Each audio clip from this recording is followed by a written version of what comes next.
And our movie begins on the beautiful desert terrains of this beautiful planet, and the 8-person team of astronauts on the base was there to execute a mission known as Aurora Mars Mission 2, and was thought to last only 6 months. A vehicle, specially built for the weather and environment, was slowly moving through the vast barren space, housing astronauts Vincent and Rebecca. In front of them, they can see a huge sandstorm approaching them, and they get ready to navigate blind until it passes. Realizing that the storm was heading straight to their base, Rebecca mentions that it was going to mess up Kim's day, another astronaut on a mission with them, and seeing that he seemed a bit apprehensive, Rebecca tells Vincent to lighten up and that a little dust wouldn't kill anyone, but it was not the sand that he was worried about. After the storm passes, Vincent and Rebecca find Kim collecting samples in one of the areas. When Vincent asks her to come with him, Kim carelessly tells him to leave her alone, even if it was their captain, Charles, who requests for her to return to base. While they wait for her, Rebecca asks Vincent to mention 10 things that he would miss about Mars once he returns to Earth. He starts listing things down, but most of it involves Kim, which makes Rebecca smile. Once Kim gets into the vehicle, Rebecca asks her if she's found everything that she was looking for, but the grumpy woman has nothing positive to say. Kim was upset that she hasn't made any discoveries while she was on the Red Planet, complaining that 6 months wasn't enough time. Back in their base, Charles contacts Vincent and asks him why he was running late, and explains that he needed him there so they could help Richard restore the systems so they can have a stable connection with Aurora, then the ship arriving to take them back to Earth. Richard briefly manages to contact Aurora and explains that they had power outages due to the storm. While the Aurora team explained that they would be arriving in 19 hours, the power goes out again, disconnecting the call and putting the entire place into darkness. Finding something while researching the sample that he'd gotten, Marco requests to go back outside by using the false excuse that the gamma sensors were not responding from where he had placed them, telling Charles that he thinks that it might be damaged by the storm. Telling him to hurry back because they were going to have a briefing, Charles allows him to leave, ordering him to take Richard along.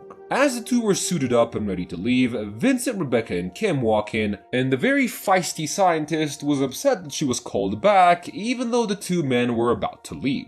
Inside the vehicle, Marco tells Richard to prep the equipment that they were going to add samples in, and explains that he hadn't told Charles that he'd found some kind of molecular anomaly yet. Vincent sets to work as soon as he's back in base, trying to mend the damaged transmission. He tries to apologize to Robert, one of his teammates, for making him miss his window to talk to his daughter back on Earth, both knowing that it was all Kim's fault. The two men enter the other room where they can see Kim and Charles having a huge fight. After the captain leaves, Kim starts going through Marco's private log, while Lauren, the only black woman on the crew, tries to stop her. Kim is convinced that Marco went out under pretenses and is sure that she's gonna find something that he's been trying to hide. As she adjusts the microscope on the sample, the team gathers around to see the image on the screen and is shocked when they realize Marco had discovered life on the planet. Kim thinks that all of them need to be involved in the research and tells the crew that they shouldn't entrust the greatest human finding in history to a man who just lied to them. Now skeptical of Marco, he contacts the vehicle he and Richard had left in, and when he manages to reach Richard, he explains that Marco had gone out to the site.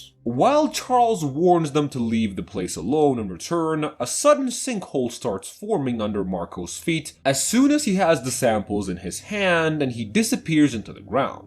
Panicking, Richard calls for help, telling his teammates what happened, and when Charles and Lauren make it to the site, she's devastated at the loss of Marco and offers to stay at the site while her crew returns with the right gear to get Marco's body out.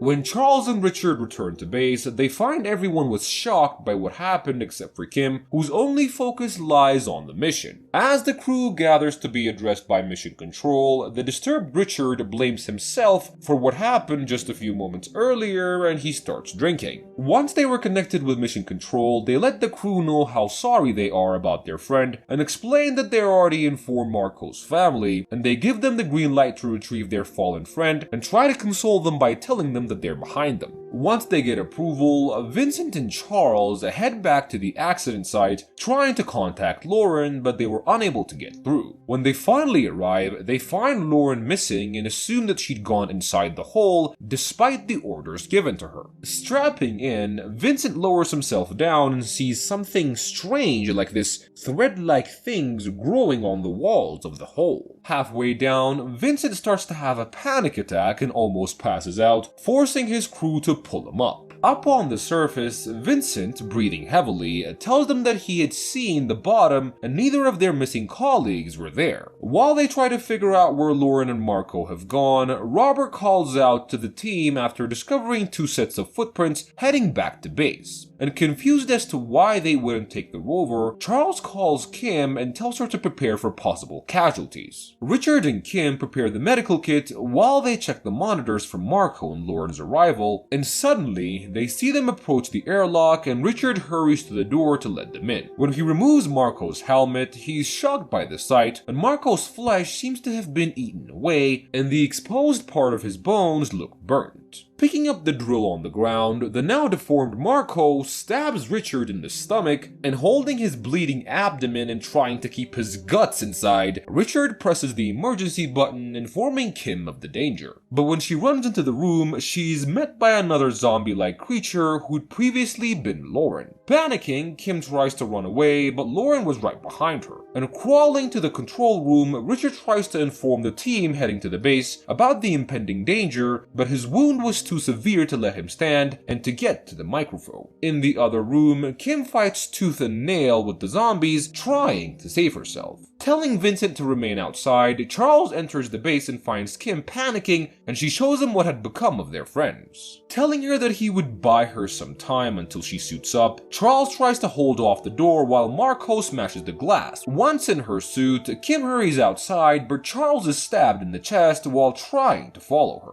And once Charles makes it out, Kim damages the door so that the creatures don't follow them. Carrying Charles, the team heads to the other dome so they can reach the equipment that they need to save the man's life, and as they lay him down on one of the tables, Kim notices that there wasn't a lot of blood than there needed to be, and the area around the wound seems to be turning black, almost as if he was turning into a zombie. Unable to control himself, Charles attacks Robert, grabbing his throat, but the rest of the team holds him back. Scared that Charles might come back from the dead, Kim ties both his hands to the table, and Robert was traumatized by everything that he'd seen and the continuous losses that they've experienced, telling Vincent that he just wants to go home. Suddenly, they hear the alarms blaring and find out from the cameras around the camp that the zombies have managed to blow up the reinforced steel and were now on the loose. A few minutes later, they start banging at the door of the dome, trying to get to the survivors. Having no other choice, Vincent offers to use the air ducts that connect the base and the dome to return and fix connections so they can inform Aurora of what's happening. And in the lab, Rebecca gets a sample from Charles's infected wound and runs it under the microscope, and as the team looked closely, they realized that the bloodstream had been infected and live organisms were swimming inside. Realizing that they were just bacteria, Rebecca comes up with an idea to use a number of antibiotics that they had in store, and needing to test the theory, they inject one of the antibiotics into Charles's system, and after convulsing for a few seconds and creeping me the hell out, Charles goes quiet and his body goes still. When Rebecca does another check of his blood, she notices that the bacteria weren't multiplying anymore and had little mobility. Believing that they might now have a weapon against the zombies, Kim and Robert get one of the zombies into the pressurized chamber between the main door and the dome's door and release the antibiotics in gas form, and while they were executing their plan, Rebecca notices that the bacteria is developing a resistance to the antibiotics, beginning its multiplying process again. Once at the base, Vincent tries to contact Aurora, but the power outage prevents him from doing so, and hearing something in the other room, he heads there and shines the light on Richard, who seems to have been infected and was acting aggressively. And the zombie Richard attacks Vincent, trying to pull the oxygen supply from his suit. Fighting him off, Vincent hurries back to the dome through the tunnels, yelling through the comms to open the seal. Putting on their masks, they open the seal, which puts the dome on high alert. As Vincent climbs out, Richard follows him, trying to grab at his leg, and Kim rushes to the lab and starts throwing the antibiotics that she kept in jars on Richard's face, and climbing out, the zombie rushes Kim and takes her down. And managing to get up, she tries to exit the lab, but the scared Robert locks her inside in an attempt to trap the zombie away from them. Leaving his colleague behind, he follows Vincent and Rebecca, who were stabbed by the zombie, zombie that they had left in the decompression chamber. Heading to one of the vehicles, they decide that they would go to the landing area and wait for the Aurora to arrive. Halfway there, their vehicle stops due to lack of power, and Vincent suggests that they return so they can patch up Rebecca, but Robert decides against it, indicating that she might be infected and they should leave her behind. Panicking, Rebecca implies that she might not be the only one infected and asks Robert to expose his neck. Looking frightened, Robert suggests that they should go to the site because the vehicle that they left was fully charged, and agreeing with him, the team heads down to the rover. When they arrive, Robert volunteers to go down and retrieve the vehicle, saying that he wants to make up for what he said earlier. When he gets to the car, Robert contacts Vincent and tells him to come alone because Rebecca's infected. Angry, Vincent warns the frightened man to return immediately, but Robert refuses. Having no other choice, Vincent heads out and tries to catch up to their treacherous colleague, but Robert starts up the engine and drives off. Returning to the rover, Rebecca and Vincent use the last of their power to drive into the coming storm so that the wind can hide their tracks from the zombies that were chasing them. When Vincent wakes up the following day, he finds himself alone in the rover, and realizing that Rebecca had left him there alone, fearing that she might hurt him, Vincent follows her track and finds her a little distance away from where they had parked. When he catches up to her, she warns him that she's unable to control the change and tells him to stay away from her.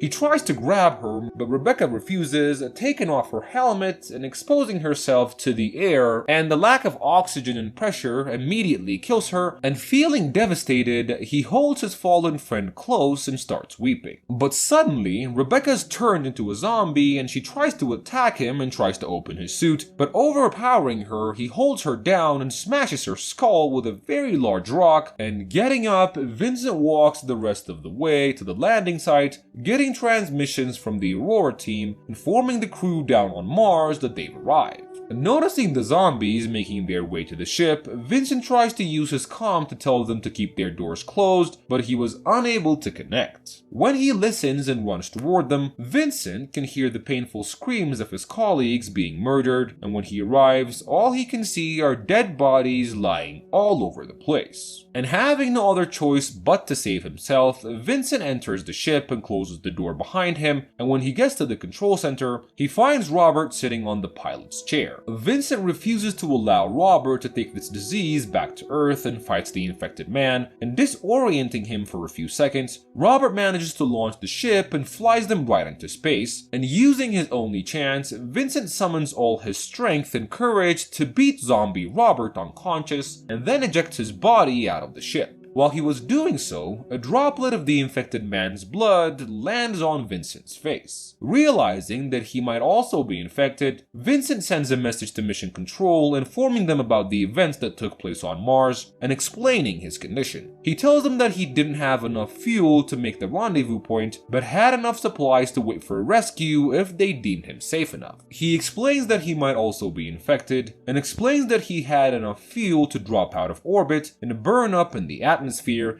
giving himself a swift death. Anticipating that Mission Control would get the message after 15 minutes, Vincent sits back and waits for a response while he floats in space all alone. And this is how today's movie comes to an end.